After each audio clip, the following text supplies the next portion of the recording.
শিবিরের ফরাদকে অনুরোধ করবো যে আপনি মিথ্যাচারিতা থেকে বেরিয়ে আসুন। ওনাকে দেখলে আমার কিছুটা ছাত্রলীগ আমলে গোলাম রব্বানির মতন মনে হয়। সে একদম রব্বানির মতন খুব সাজিয়ে গুছিয়ে মিথ্যা বলে। আমরা একটা মিথ্যা কথা বলতে গেলেও দেখুন, তারা নিজেদেরকে ইসলামিক বলে দাবি করে, তারা সবসময় পাঞ্জাবি পরে বিভিন্ন সুন্নাতি লেবাসে থাকে, কিন্তু তারা মিথ্যা অনর্গল মিথ্যাচার করে। কিন্তু আমি কিন্তু সুন্নাতি লেবাসে থাকি না, কিন্তু আমি একটা মিথ্যা কথা বলতে গেলে আমার দুইবার ভিতরে কিন্তু আপনার বিবেককে বাধাগ্রস্ত হয় যে একটা মিথ্যা বলবো। কিন্তু তারা কী সুন্দর করে মিথ্যা কথা বলে। আমি বলবো যে তার এই বক্তব্যের জন্য ঢাকা বিশ্ববিদ্যালয়ের শিক্ষার্থীদের কাছে ক্ষমা চাওয়া উচিত, ছাত্র দলের কাছে ক্ষমা চাওয়া উচিত যে কেন তিনি এই মিথ্যাচার করলেন। কেননা ছাত্রদল একটি সুন্দর ক্যাম্পাস নির্মাণের জন্য বদ্ধপরিকর।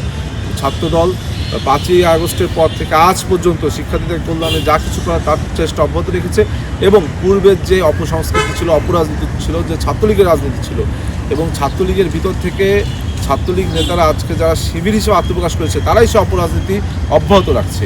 এখানে আমরা ছাত্রদল তো কেউ আর ছাত্রলীগের লুকিয়েছিলাম না, সুতরাং ছাত্রলীগের যে চর্চা সেটা সম্পর্কে কিন্তু আমরা অবগতও না, অভ্যস্তও না, বরং তারাই অভ্যস্ত। তারা এখন হলগুলোতে বিভিন্নভাবে এই যাত্রা অব্যাহত রেখেছে। আমি তাদেরকে অনুরোধ করব, ছাত্রলীগের ভিতর ছিলেন ভালো কথা, কিন্তু ছাত্রলীগের ভিতর থেকে তাদের যে আচার অনুষ্ঠান, তাদের যে অপসংস্কৃতিগুলো আপনারা রপ্ত করেছেন সেই থেকে বেরিয়ে আসুন।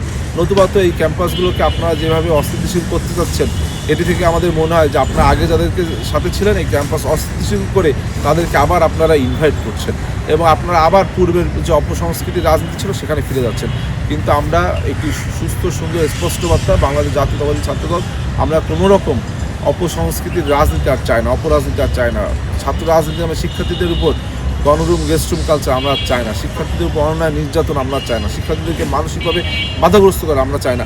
আজকে ঢাকা বিশ্ববিদ্যালয়ের কোনো শিক্ষার্থী তারা যদি তাদের কোনো বন্ধু বা বান্ধবীর সাথে এখান থেকে হেঁটে যায়, তারা চিন্তায় থাকে কখন দূর থেকে কেউ ছবি তুলবে এবং ঢাকা বিশ্ববিদ্যালয় শিক্ষার্থী সংসদে কিছু লিখে বাজে বাজে কিছু লিখে তারা প্রচার করবে।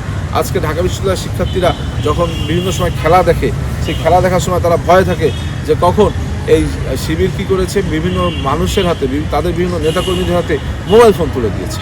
মোবাইল ফোন তুলে দিয়ে তাদের কিন্তু কোনো আইডেন্টিটি নেই, তাদের সাংবাদিকতার সাথে মিনিমাম আপনার যোগসূত্র নেই, কিন্তু তারা একটা হাতে মোবাইল ফোন নিয়ে বলছে আমরা মোবাইল সাংবাদিক। এবং তারা কী করছে, বিভিন্ন নারী শিক্ষার্থীদেরকে জুম করে বিভিন্ন আজে বাজে আপনার ভিডিও ধারণ করে সেগুলো ফেসবুকে প্রচার করছে।